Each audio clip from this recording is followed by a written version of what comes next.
بصح المغاربه والو ما بغيتوش تحشموا هكا وتخسروا والو، زعما كنتو خاسرين. انا قلت اي نسيتو رخفوا لكم بيت السوف. مين فكرني بلايلي انا هذاك البيت، فكرني بلايلي كاع هكا وربحتو غير معانا حنا خسرتو بصح ربحتو هذه الخطره. هاو سلككم يا سلككم صاحبي سلككم، راه مركا بيت الرابح يا درا. كوما ما كاش بيت الرابح كانوا غادي هايتي قاليزو، بصح هو هايتي كانوا غادي يعدلوا، بصح هو مركا الرابع قضى عليهم ديريكت. عجبكم ولا عجبكمش؟ بصح المغاربه خسروا شويه، خسروا رب العالمين خسروا. مركتوها اقسم بالله لا مركتوها والو، ما بغيتوش كاع تخسروا نتوما والو، غير نشعلتيني نقاكم فرحانين. هاو شويه دعمي انا. وتنتهي المباراة أيها الإخوة والأخوات وأيها السادة والسادات، والمنتخب المغربي يستعيد التوازن في الشوط الثاني، وبعد الخروج في الشوط الأول متعادلا 2-2 الشوط الثاني بيستعيد التوازن ب4 أهداف مقابل هدفين، بلحظة يعني ممكن نسميها لحظة كانت عاطفية جدا بالنسبة لسفيان رحيمي، الراجل اللي كان ليه فرص كتيرة وأوقات كتيرة كان ممكن ينضم فيها للمنتخب المغربي، لكن النهارده بيقدر ان هو يفتتح سجله التهديفي بالتسجيل مع منتخب المغرب في كأس العالم. معرفش هل الهدف اتحسب ليه ولا لا، بس غالبا الهدف اتحسب ليه. والاهم طبعا هو تسجيل اللاعب الشاب الصغير جسيم باسيست برضه من سفيان رحيمي بعد كوره شبه ميته تماما، الراجل بيقرر ان هو يكمل عليها ويسلمها للشاب الصغير جسيم اللي بيسجل وبيقص شريط اهدافه مع المنتخب المغربي الاول، وبيقدر ان هو يسجل في كأس العالم. وهنا نقطة مفصلية بصراحة، يمكن الفوز في الماتش ده على مستوى الترتيب، على مستوى فكرة الفريق مركزه عامل ازاي، لا الموضوع خلصان، لأن المنتخب البرازيلي الناحية الثانية يعني حسم موقفه قصاد اسكتلندا وكانت 3-0 لحد ما بدأت أسجل يعني، فموضوع الصدارة محسوم من قبل المباراة، والمنتخب المغربي كان محتاج ان هو يكسب هيفي سكور عشان يقدر يخش في قصة الصدارة. فبناء على الوضع بتاع مجموعة هولندا واليابان هنشوف ماذا يحمل المستقبل بالنسبة للمنتخب المغربي على مستوى الفرقة اللي المفروض ان هو هيلاعبها. لكن اجمالا مباراة اظهرت عيوب كتيرة موجودة جوه المنتخب المغربي، وبينت ان الفارق ما بين الاساسيين والبدلاء للاسف كبير، يعني سواء سفيان مرابط، امين صلاح الدين، سواء باقي اللعيبه، تحس الموضوع لا كان فيه فرق واضح. بس هنطلع لايف على اليوتيوب دلوقتي ونتفاهم بقى في القصه دي.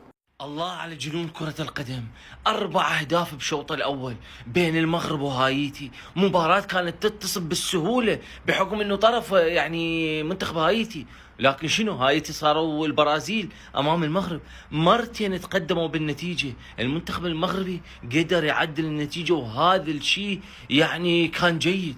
لاعبين المنتخب المغربي ما استسلموا، ما خلوها تطلع الشوط الاول بدون ما يعدلون النتيجه. الان الشوط الثاني شوط المدربين. المنتخب المغربي اسود الاطلس لازم يفوزون هاي المباراه، حتى شنو يعني بتصنيف الفيفا هم يحصلون النقاط. ممتعه المباراة، 4 أهداف بس شوط أول. الصراحة راح نشهد مباراة ممتعة بشوط الثاني. هذا المغرب لا يتوقف، هذا المغرب لا يخسر. يعني أنا ما توقعت أن المغرب بهذه القوة يا أخوان. لم يخسر من البرازيل، لم يخسر من اسكتلندا، لم يخسر من هايتي. المغرب قادم في الإقصائيات بقوة. المغرب راح يثبت نفسه. لمتابعة كأس العالم وجميع المباريات شوفوا يا أخوان، اشتراك سنة و3 شهور مجانا بأقل الأسعار بجودة عالية بدون تقطيع. الرابط يا أخوان في البايو. نسخة المغرب الحالية بالتأكيد أفضل من نسخة المغرب 2022، يعني ممكن راح نشوف إنجاز جديد يا أخوان. ما شاء الله تبارك الله. اذكروا الله على هذا المغرب، اذكروا الله على هذا المنتخب العظيم. لا لا لا لا لا لا لا, لا. المغرب ما توقعت بهذه الطريقة للأمانة. أنا الآن مصدوم من هذا المغرب، مصدوم. المنتخب المغربي بيفوز بصعوبة على هايتي 4-2. طبعا الفرحة الهستيرية اللي قدامك دي هتفتكرها ان هي بالفوز على فرنسا، ولكن ده منتخب هايتي المغرب كسبته. المغرب مصنف بيقول لك 7، والهايتي مصنف 87. عشان كده بقول لك نيوزيلندا وبيتريقوا على نيوزيلندا، هم قدام هايتي.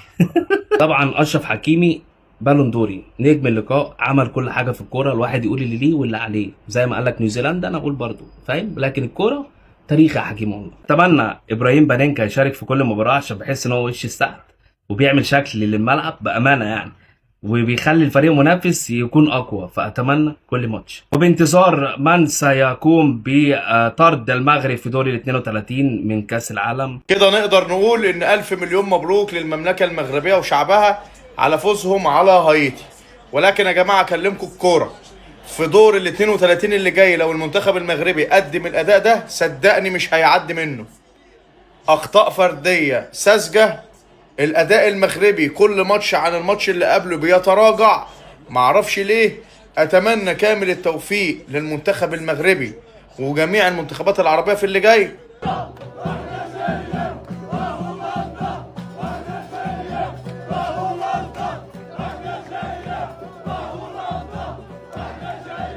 لا بانت بلاصه الدري هذا الله يخليه لينا وصافي حق الله. عرفتي اليوم ميليو التيران ديال المنتخب وتيبان ثقيل، اما ملي تيكون ايوب وراه تبارك الله تيرجع يقطع الكره ويطلع الفرقه، وسبحان الله كتحس باللعب ديالنا تيكون سريع. اليوم كان اللعب ديالنا ثقيل، كان الريتم ديالنا هابط بزاف خصوصا في الشوط الاول. ألف مليون مبروك للمنتخب المغربي التأهل إلى الدور الثاني من كأس العالم، ليصبح أول منتخب عربي يتأهل إلى الدور الثاني من كأس العالم ب3 مرات. 40 مباراة بدون خسارة للمنتخب المغربي، سلسلة لا خسارة ما شاء الله تبارك الرحمن. منتخب المغربي هو المنتخب العربي الوحيد تقريبا يلي ما خسر ولا مباراة في دور المجموعات إلى الآن، بانتظار المنتخب المصري ونتمنى له التوفيق. أول منتخب عربي في الدور القادم، ونتمنى التوفيق لباقي المنتخبات العربية التي تنتظر فوز أو تعادل لتتأهل إلى الدور القادم. البرازيل تتأهل بصدارة المجموعة، انتصرت بثلاثية نظيفة أمام اسكتلندا. المنتخب المغربي أيضا إلى الدور القادم بوصافة المجموعة. ألف مبروك المنتخب المغربي، ألف مبروك المنتخب البرازيلي. مش عارف اقول لجماهير المغرب مبروك التأهل ولا اقول لهم ربنا يكون في عونكم، عشان بنسبة كبيرة هتقابلوا منتخب هولندا. على العموم مبروك لمنتخب المغرب الفوز، ده الفوز رقم 7 للمنتخب المغرب في كأس العالم برغم فوزهم بالأربعة، لكن في ماتش المنتخب المغرب كان عنده مشاكل كتير. نبدأ بالإيجابيات. أول حاجة إسماعيل صايبيري، ده أول لاعب أفريقي يسجل في 3 ماتشات في كأس العالم في المجموعات. صايبيري مقدم بطولة ولا أروع لحد دلوقتي. الحاجة التانية أشرف حكيمي، دي أنا قلت لك عليها الماتش اللي فات. أشرف حكيمي بيعمل كل حاجة حرفيا في الملعب. أشرف حكيمي وصل بالمرحلة إن هو اللي بيبدأ الهجمة وهو اللي بينهيها، ده كان أفضل لعيب بالنسبة لي في الشوط الأول النهاردة. الحاجة الثالثة تبديلات محمد وهبي، المدرب دايما بتسيب تأثير مع الفريق، والدليل تبديلة سفيان رحيمي وياسين، الاثنين سجلوا. بالنسبة للمشاكل، أول حاجة منتخب المغرب هو أكتر منتخب موجود في المونديال بيضيع فرص. الحاجة الثانية كانوا بيخسروا الكرة كتير وما كانوش بيعرفوا يسترجعوا الكرة بسرعة، وده عكس الماتشات اللي فاتت. بعد كده ابراهيم دياز هو من أسوأ اللعيبه الموجوده في المغرب، لعيب بطيء جدا ومش بيدافع وحرفيا بيتمشى في الملعب، تحس كده ان هو نجم الفريق اللي هو بيلعب في ريال مدريد. كان في اخطاء دفاعيه بس ده انا اعتقد بسبب ان المدرب كان عامل روتيشن في الدفاع. مبروك لمنتخب المغرب، هو صعد مركز ثاني بسبب فرق الاهداف في صالح منتخب البرازيل. شوفوا نتوما ما كاين لا هايتي لا خيتي، كاينين غير المغاربه الله يحفظهم والله يسترهم. ويا المغربي ما نرجعوش للدار. ربعنا ليهم الله يجعل شي بركه. صافي منتخب عندنا كبير، اقسم بالله كنقول لكم تفاءلوا خيرا، ثقوا فيا، تفاءلوا خيرا. عندنا منتخب كبير، توا بلادنا كبيره، وليدات بلادنا السبوع اللي ولدوا من لبوءات الحرات رجال محزمين بالرجال ديال بصح. 7 ديال النقط سبعة ما كاينش معاها غا سيدي ومولاي.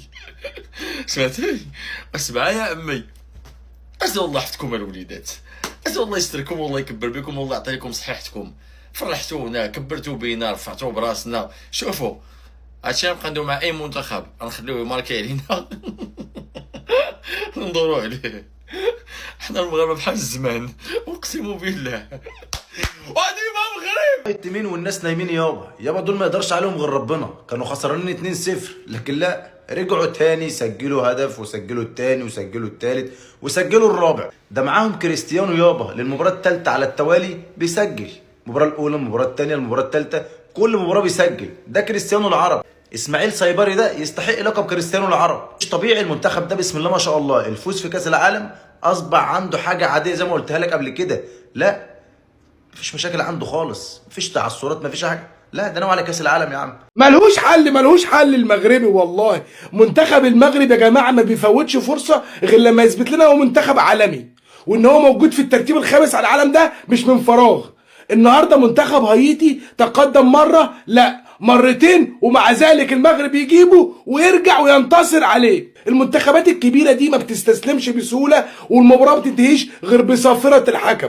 هايتي تقدم مرتين ولكن في النهايه المغرب هو اللي فاز ب4. كده المنتخب المغربي صعد الى الدور القادم في المركز الثاني بعد البرازيل اللي متفوق عليه بفرق الاهداف. المغرب سيواجه في دور 32 متصدر المجموعه دي اللي هتصدر من هولندا واليابان والسويد. المغرب هيواجهه في دور 32. ألف مليون مبروك للشعب المغربي، الفوز والانتصار والصعود إلى الدور 32. موفقين فيما هو قادم. الله الله الله على أسود الأطلس. أهل المغرب رباعية على منتخب هايتي اللي استفز المنتخب المغربي لما سجل عليه الهدف الأول. أكلوهم أكل، طحنوهم تطحين. رافعين راسنا قسما بالله كعرب بكأس العالم، بنرفع راسنا بالمنتخب المغربي أسود الأطلس. ألف مبروك الصعود لدور 32 كوصيف بالمجموعة ورا المنتخب البرازيلي. والسامبا يا غالي، والسامبا اللي اليوم أمتعنا. ثلاثية برازيلية، ثنائية من فينيسيوس وهدف من عمك كونيا يا غالي اللي بضل يعمل لك هيك نار وشراب. هي الرابع يابا الرابع. 4 المغرب